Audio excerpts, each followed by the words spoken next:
Marami sa atin ang umaasang magiging maganda ang panahon ngayong weekend. Alamin natin ang weather forecast ni April Enerio mula sa Pag-asa para sa ulat panahon.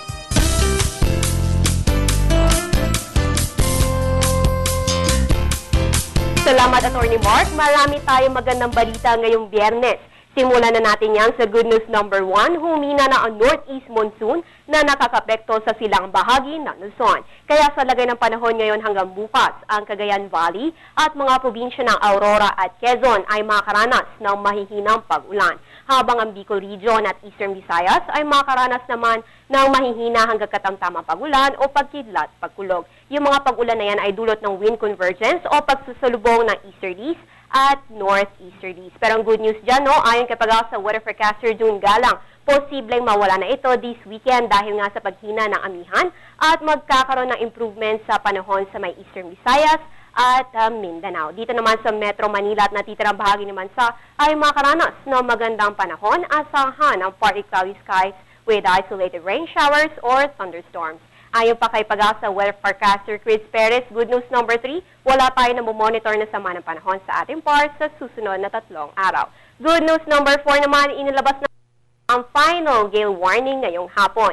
Yan ay dahil nga sa paghina ng northeasterly winds at magkakaroon na lamang ng moderate to rough seas. Pero syempre, ingat pa rin po para sa mga maglalayag. Samantala sa weekly weather outlook naman ng Pag-asa, patuloy na hihina ang amihan at makakaranas ang malaking bahagi naman ng good weather maliban na lamang po sa mga pulu-pulong pag-ulan sa Visayas at Mindanao. Pagdating naman ng Lunes, tuloy pa rin po ang magandang panahon kasama na ang bahagyang mainit na panahon sa malaking bahagi ng Pilipinas. Kaya konting paghihintay na lang po na lalapit na ang termination ng Northeast Monsoon Season. Ipagpatuloy natin ang paglilibot bilang paghahanda para sa nalalapit na bakasyon at ang ating destinasyon ngayong araw sa Cebu. Kilala rin bilang Queen City of the South bukod sa Magellan's Cross. Dito makikita ang Kalye Colon. Anong meron dyan? Well, ang Colon Street po ay tulad ng ibang mga kalye sa Pilipinas except ito ang sinasabing pinakalumang kalyeng naitatag sa ating kasaysayan. Ito ay mula pa sa mga plano ni Miguel Lopez de Legazpi noong 1565 at pinangalanan after Christopher Columbus. Para sa karagdagang impormasyon, ang Spanish translation po kasi ng pangalan ni Christopher Columbus ay Cristobal Colon. So balik tayo sa Colon Street, no, sa dulo nitong matatagpuan ang isang obelisk na tanda nito bilang pinakamatandang kalye sa Pilipinas. Sa lagay naman ng panahon dyan sa may Cebu, chinek natin ang kanilang pinakamalapit na istasyon at yan ay sa Mactan, Cebu. Ayon sa Pag-asa, ang forecast temperature dito ngayong araw ay 25 to 31 degrees Celsius. Ayon pa kay Alzarno, ang nabanggit na lugar ay makaranas ng maulap na kalangitan na may pulu-pulong pag-ulan.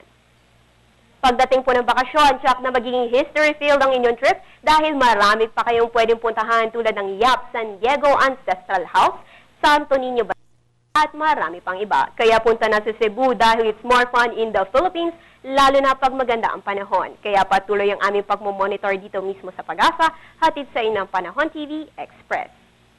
At yan po ang pinakahuling balita mula dito sa Pag-asa. Para sa Telebisyon ng Bayan, April Enerio.